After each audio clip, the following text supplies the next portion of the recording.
for empowerment of young people. If it isn't, that is a concern, because according to her, we should prioritize job creation. Is that in the document? Second, then after that, I need a man. I will take 2 men after that. Good afternoon, everyone. Good afternoon. My name is Mbuvi, and I would like to second my sister there.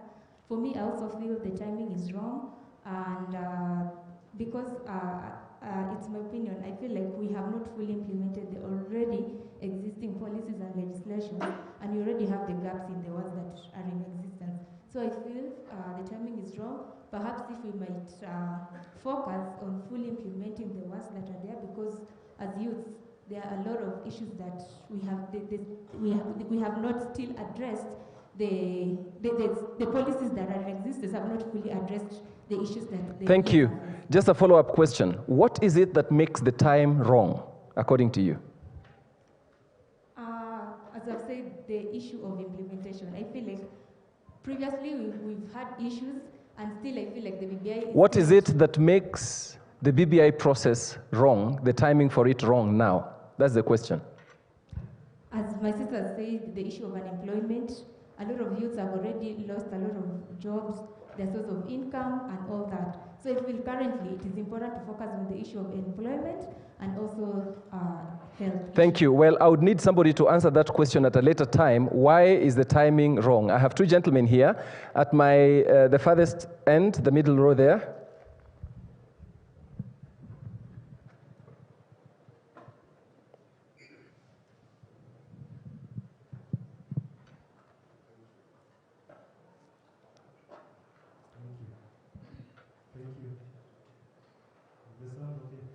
Yes, it's okay. Proceed.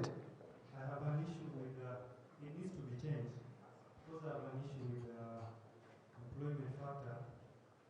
What is the role of PSC in youth employment?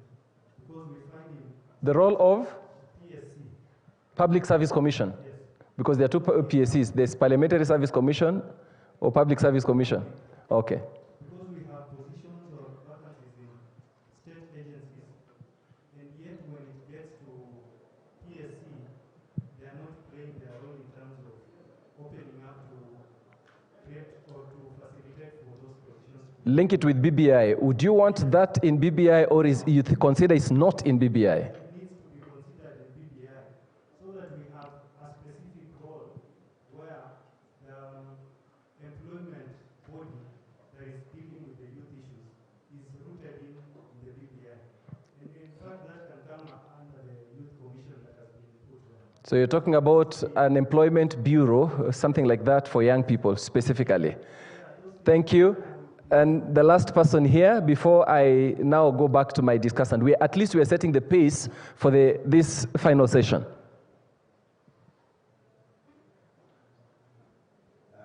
Thanks a lot.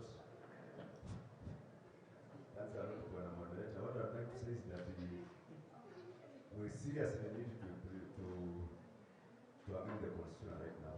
We cannot keep on postponing the problems we are in the past. We cannot keep on postponing because we think right now is the right time. And Mr. Moderator, I can no longer wait for more money to go to my county, which is bigger. I cannot wait any longer. And also the issue of gender parity, which has been a problem in this country. I've comprehensively read the BBI report, and I've seen it in the one that is addressing gender parity. This issue that led to Maraga making advisory to the president to dissolve parliament, so that it has been addressed in the BBI adequately. And I've also read about people with disabilities. BBI has comprehensively addressed the plight of the people with disabilities. I get your point. For you, we must change. We cannot postpone this. Whether there's a pandemic or not, we cannot. Thank you. Youth Governor, I have my friend and Youth Governor from, Murang? I'm talking to you and you're on the phone. When is the right time to change?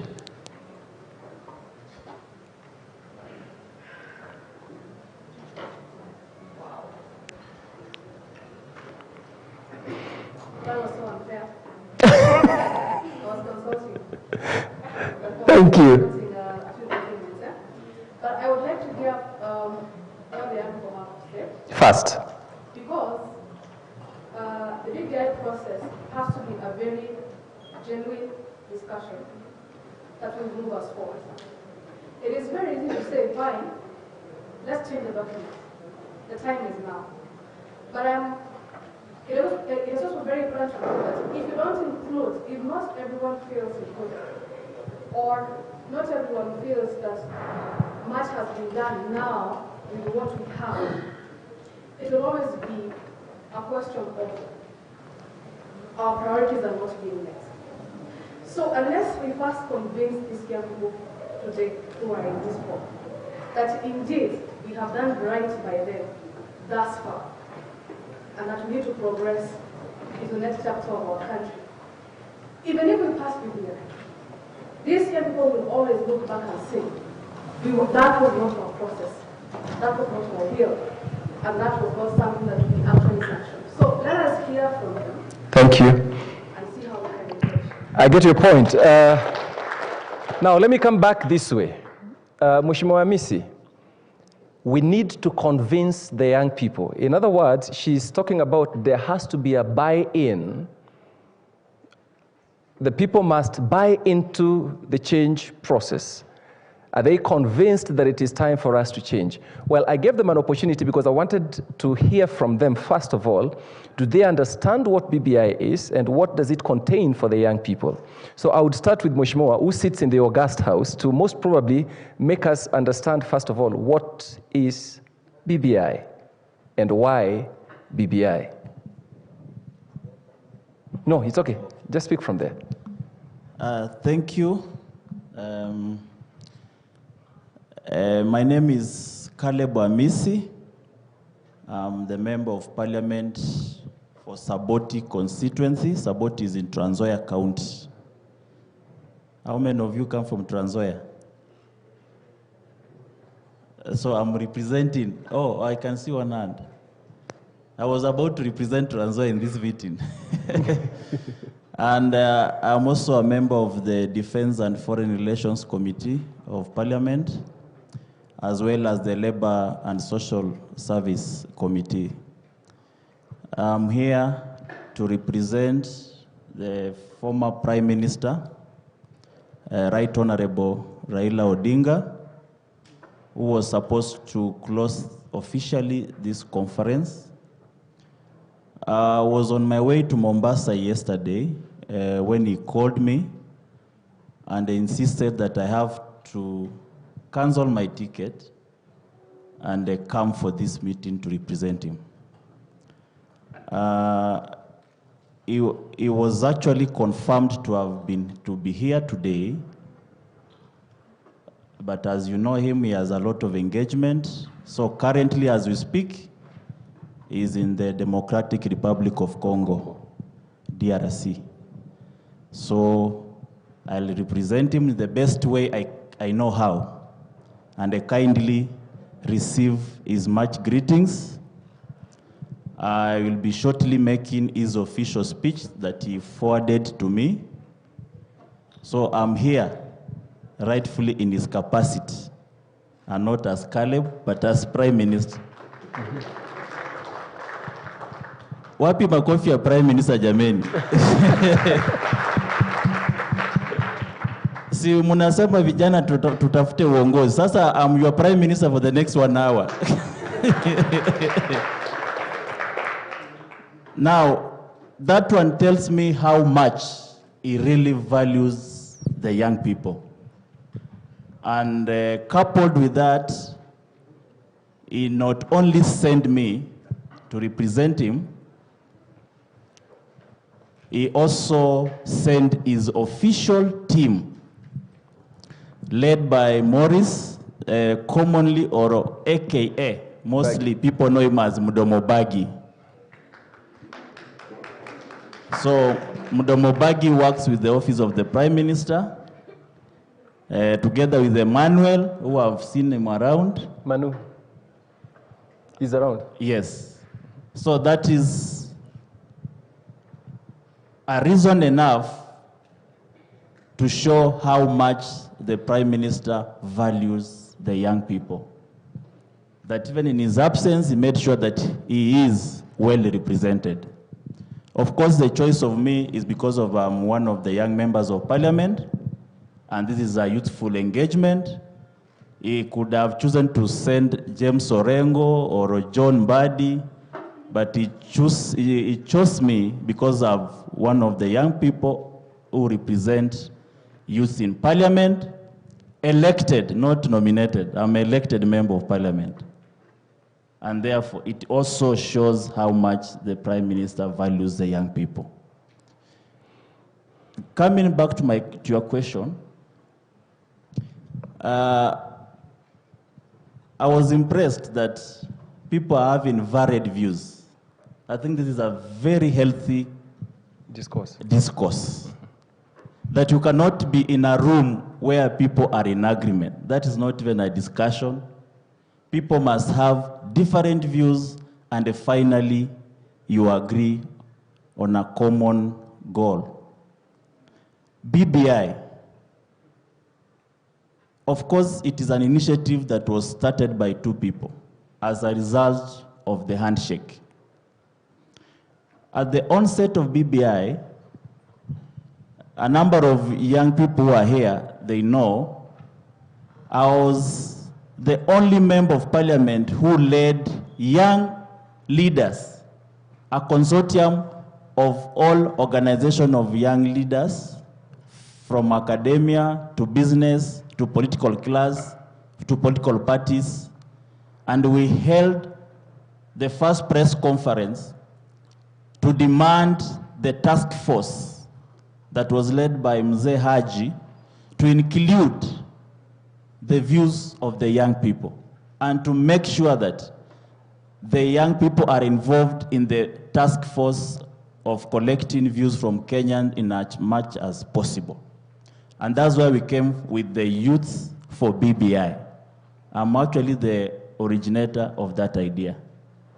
And I'm glad a number of youth organizations presented their views before the task force. I led some of them, while myself, as a young member of parliament, I also led other members of parliament to present our views. Every nation has a time in its history to hold a national discussion. It does not matter who initiated that discussion. Every nation in history must hold a discourse. Kenya does not exist in a vacuum. We are not alien to national conversations.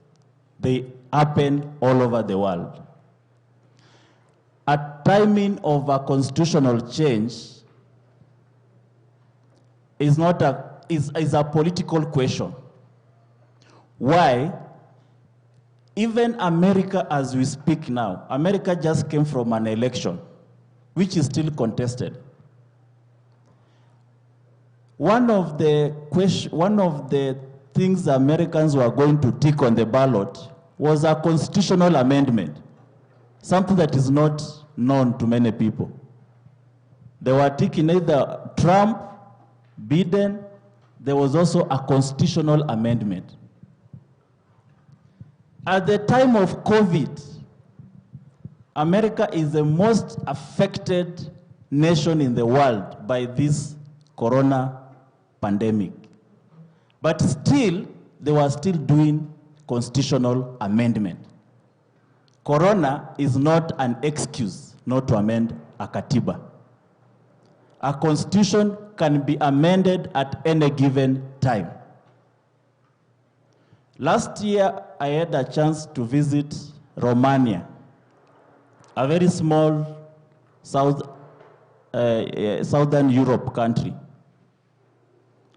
At the time I was visiting Romania, they were having a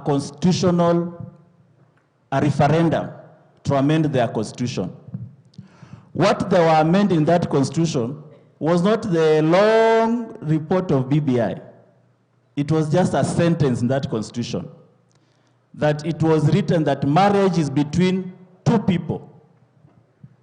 So that led to a lot of homosexuality, because two people does not mean it is a man and a woman. It can be a man and a man, or a woman and a woman. So all they were meant in that constitution is to say marriage is between two people of opposite sex. So the word opposite sex led to a referendum, the whole nation. So a constitution of a country is not cast on stone. These are the laws that must guide you. And if they don't work for you, you have a right, and the same constitution gives you the stages and the processes of amending it. Thank you, Mheshimiwa. Let's progress a little bit further. Two things are picked from you. We are not alien to national discourse, one. And number two, there is no time limit to constitutional changes. Now, the concern coming from here, yes, we are not aliens to national discourse, and we have a right to make amendments based on the constitutional provisions.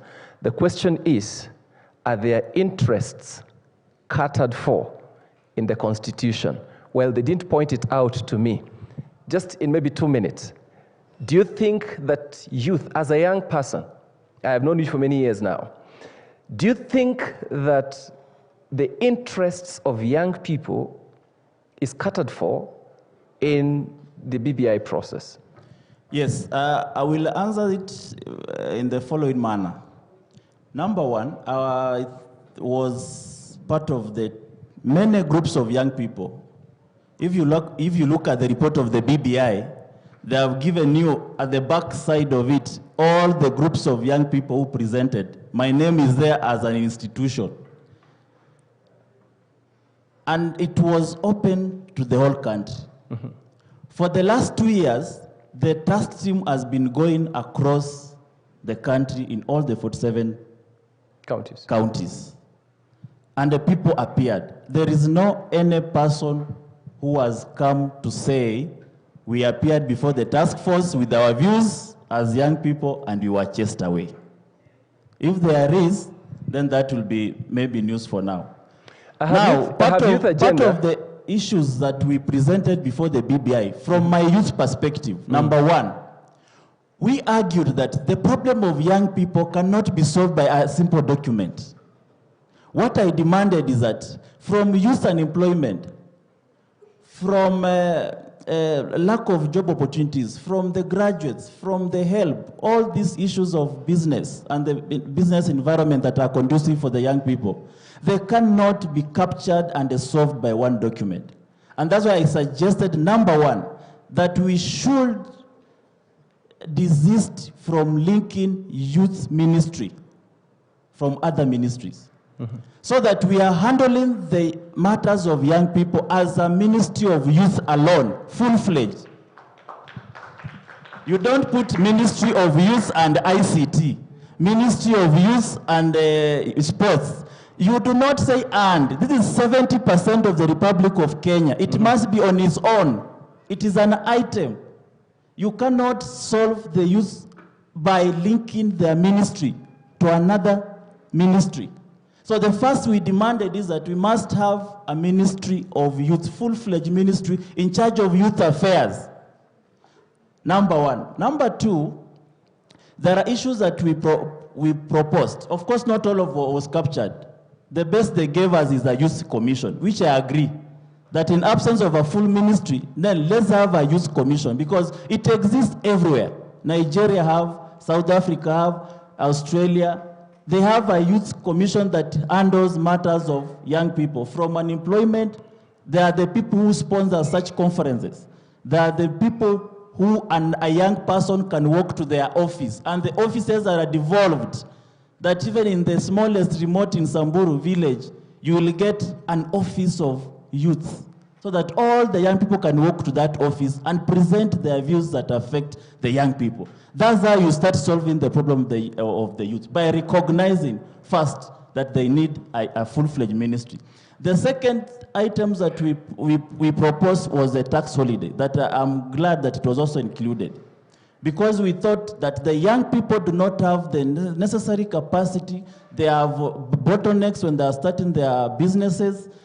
And you cannot subject them to our very, very expensive tax regime when they are starting their businesses. You must give them a holiday, whether it is 5 years or 7 years, where you excuse the young people from taxation completely so that they can establish their growing business until they are stable. That's when now they can pay tax like any other Kenyan.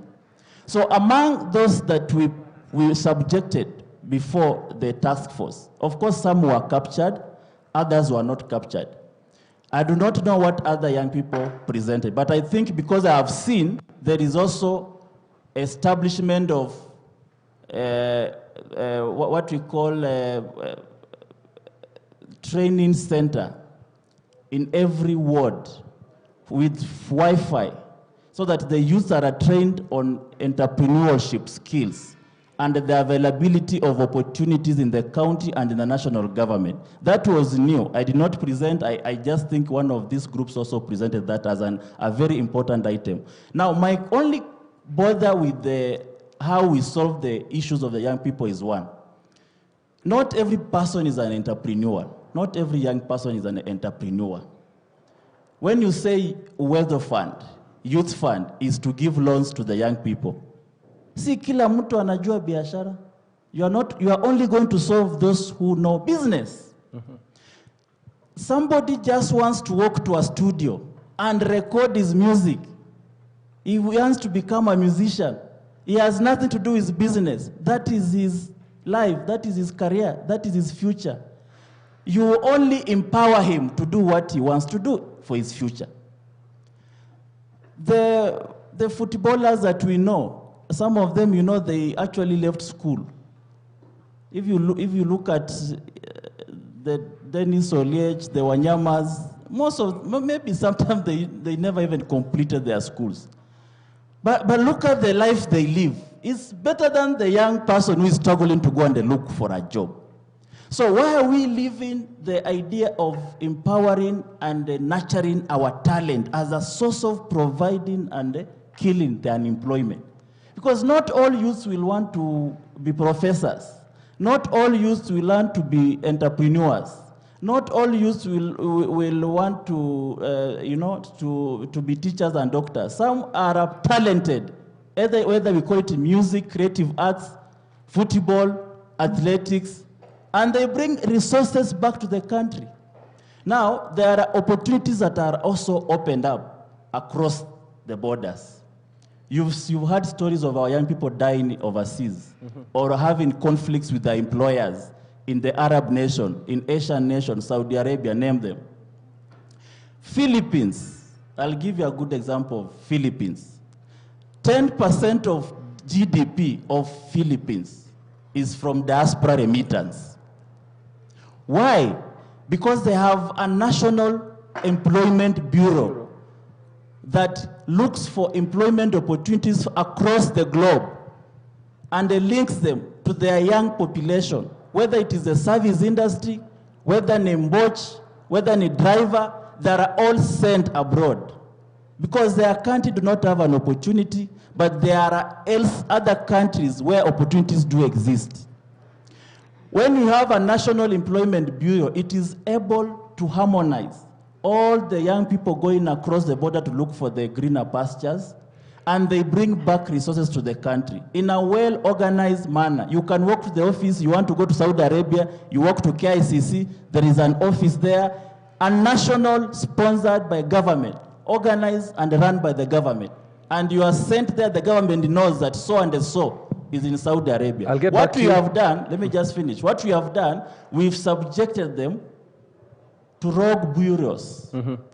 without training them. Rogue independent bureaus. Rogue independent bureaus without training them. Not monitored by any system. Not run by any system. Mm-hmm. So these are avenues of killing unemployment, because if your country cannot provide employment, then look for the employment elsewhere. And that's what the other countries are doing. Now Philippines can get diaspora remittance that is twice our national budget. And that is just an example. If you go to Dubai here, you'll find Filipinos and Indians are the predominant workers there because they have a well-organized National Employment Bureau. Thank you. Before I get to Maurice, he raised something, and I want to ask. Here I have youth agenda. Do I have representative of youth agenda apart from the director? Youth agenda? Did youth agenda give their own views to the committees?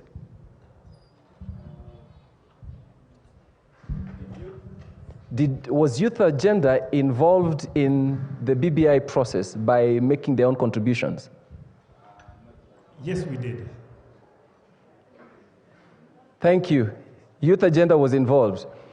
Which other youth movement I have here? I have seen Osido, my brother. That is Governor's Watch. Did you? Just say yes or no. You did. Any other organization that is represented here that made their contributions? I only have 2 organizations here.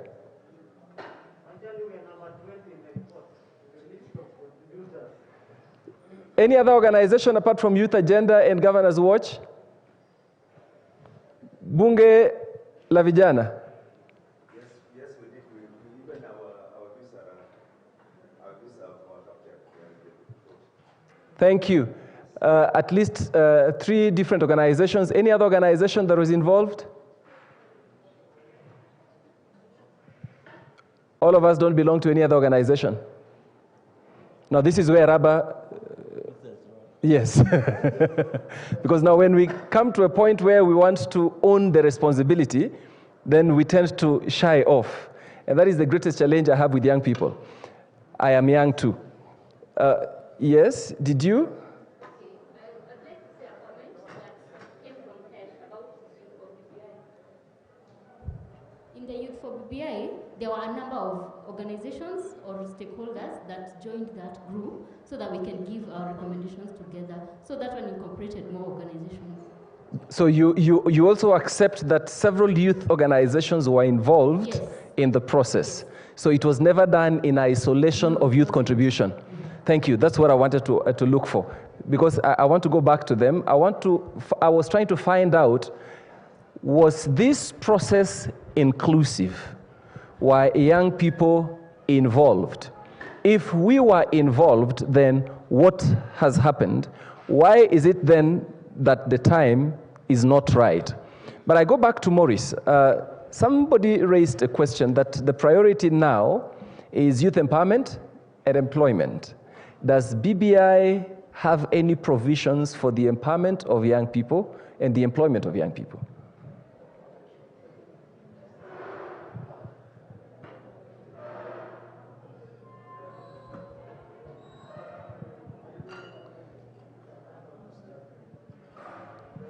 No, just talk from there. You are a guest. Unless you want to stand. You know, he's used to standing. You understand, Maurice, his job is basically standing. So he's used to standing. Check. You can just start again. Check.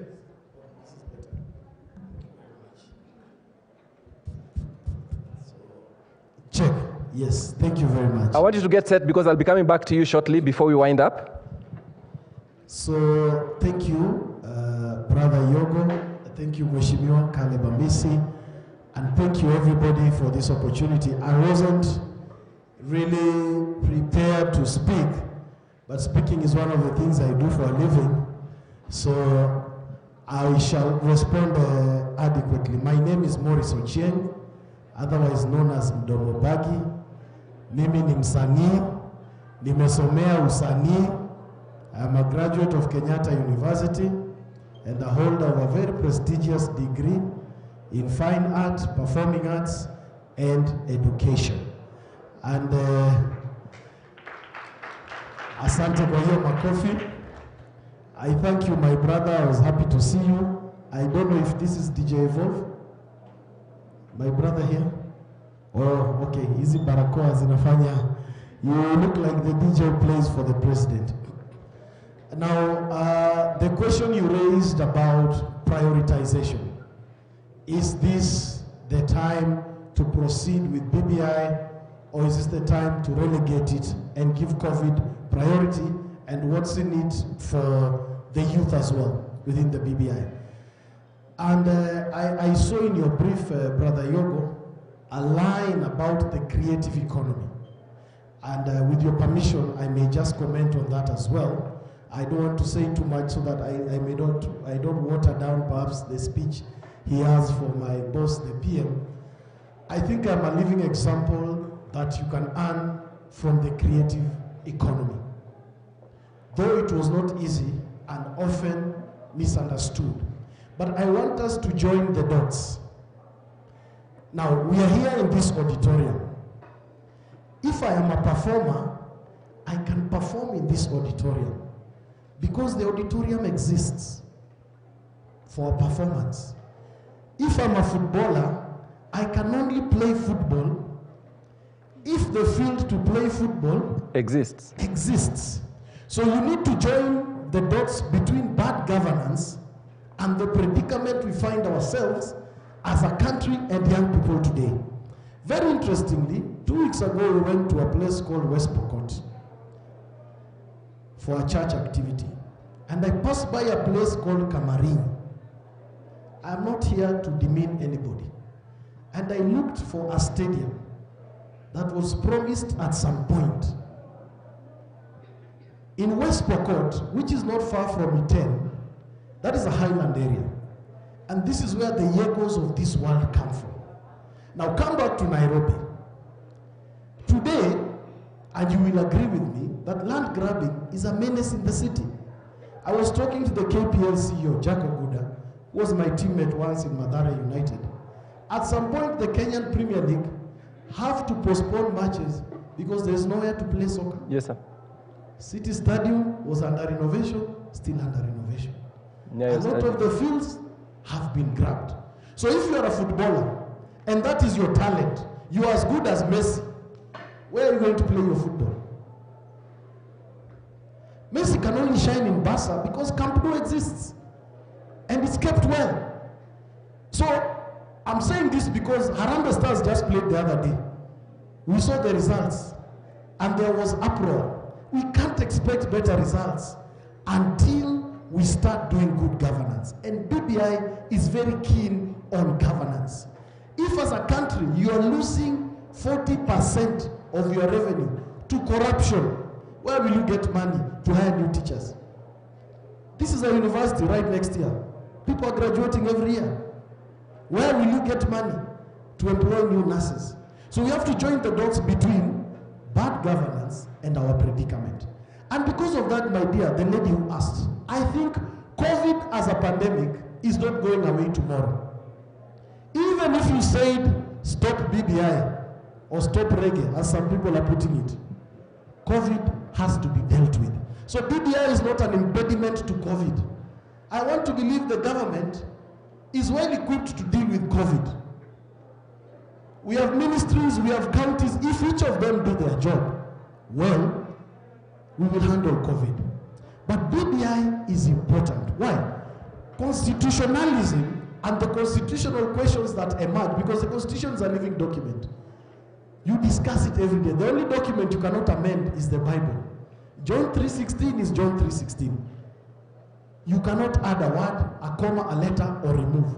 So my feeling is there's that argument that why don't we suspend BBI to focus on COVID? My question has been, how is BBI affecting COVID? We are here right now. Have we negatively affected the efforts on COVID?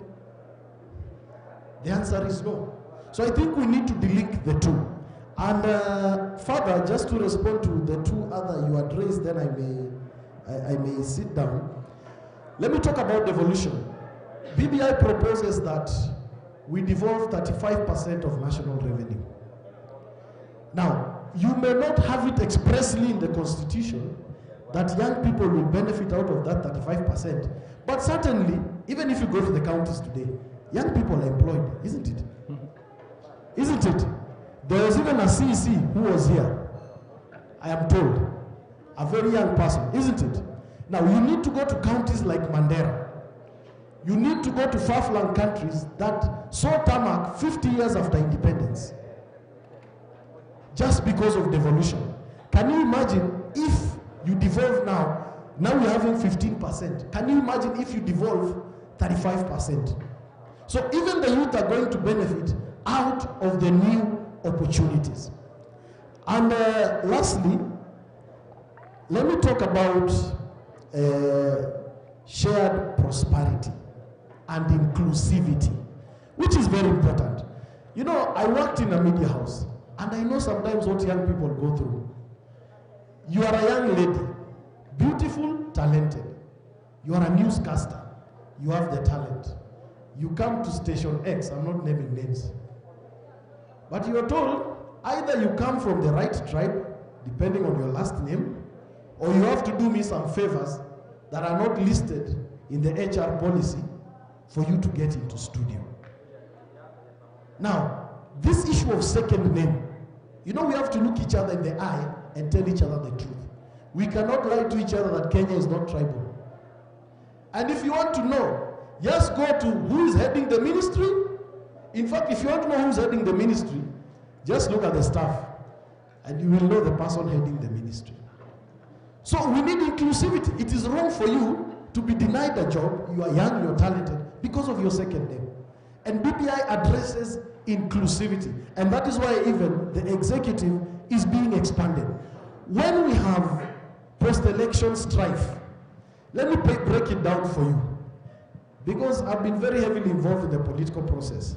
You campaign for 2 years to elections, have a disputed election, drag on for 2 years, work for 1 year, and right now we're in 2020, and what is everybody talking about? 2020? And even the people talking about 2022, if you ask them what have you done from 2017 up to now, that question they do not want. We want a situation where you vote, you go home, work for 5 years, come back. We cannot be permanently electioneering. And when there is violence, is it not the youth who suffer most? Mm-hmm. Look at what happened in Kampala yesterday. I think you've seen the pictures. And even one of the victims is a young person, Bobby Wine, whom I know very well. Bobby Wine used to come to KU to perform with Jose Camillo when we were starting Ridiculous. That was in the year 2000. So today, when people are stoning each other, when people are being burned alive, it is either young people committing or young people being the victims. So it is very relevant for young people to want to end divisive elections. We want an IBC that is functional. People who can hold credible elections, and then we say, okay, Mr. Yobo, congratulations, build the nation. But in the absence of that, I mean, even when politicians were moving around, the crowds, were they old people or young people? So you can obviously see people being taken advantage of simply because they don't have, they are poor, they are vulnerable. So when we cure the issue of divisive elections, even young people will be safe from the ravages of divisive elections. Thank you so much. I appreciate. Now, let me take the last round.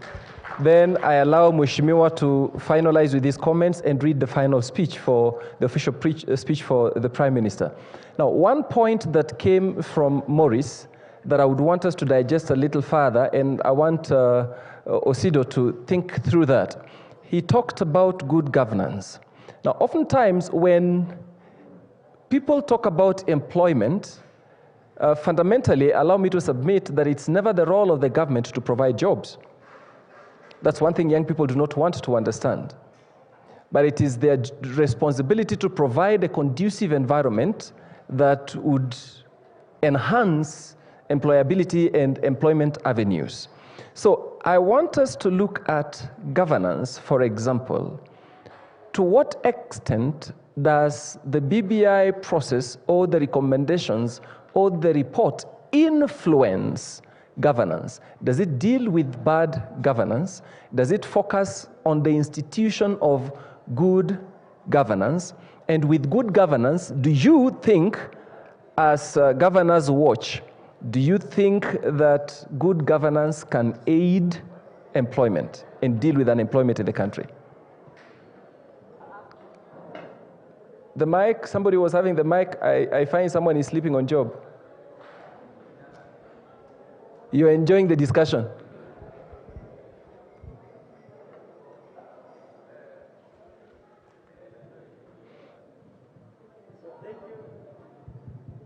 Thank you so Talk to me about good governance and BBI process and unemployment for the young people. So one of the major things that let me start from a governance perspective before saying good or bad. From a governance perspective, BBI makes an attempt to deal with one of the principles of good governance, which is the mention of corruption as one of the 9-point agenda items. Now, if you move into reading the document, it also breaks down how the proposals, both that came from the citizens, insofar as dealing with corruption is concerned, and two, the recommendations that need to be put into effect to be able to ensure that principles of good governance are instilled. I tell you how. One, the document proposes a public participation policy. What we have in Kenya today, at the national level, there is no public participation policy. But if you look at the County Governments Act of 2012, it shows that the desire to want to involve the citizens in the county government. To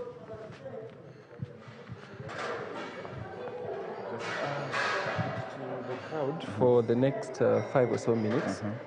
Give Caleb to do his final round of comments and video speech. No, you open it and leave it closed. Because you might want to see what you are doing. No, you can open it. There's no problem. Then we will receive on. Rest at the national government level by introducing a policy. So that's one of the I think the positive ends of the BBI report. The second issue, insofar as this is concerned, is civic education. The County Governments Act also mandates counties to ensure that civic education is taking place for citizens, so that before any laws or policies are the opportunity for citizens to be properly educated. Now, the BBI has gone further and proposed civic education policy. However, if you go to the village, you ask, Wangapi wameona report ya BBI? How many of us have copies of the BBI report? Okay, how many of us don't have copies of the BBI report? How many of us have phones? How many of us have phones? Phones that go online. That can access the report? So that's where the gap exists. My grandmother, says up to 35%. So the current government is the one that has been giving 15%. It's 15%. So it can't give to 35 if it wants. So it's really, and then all these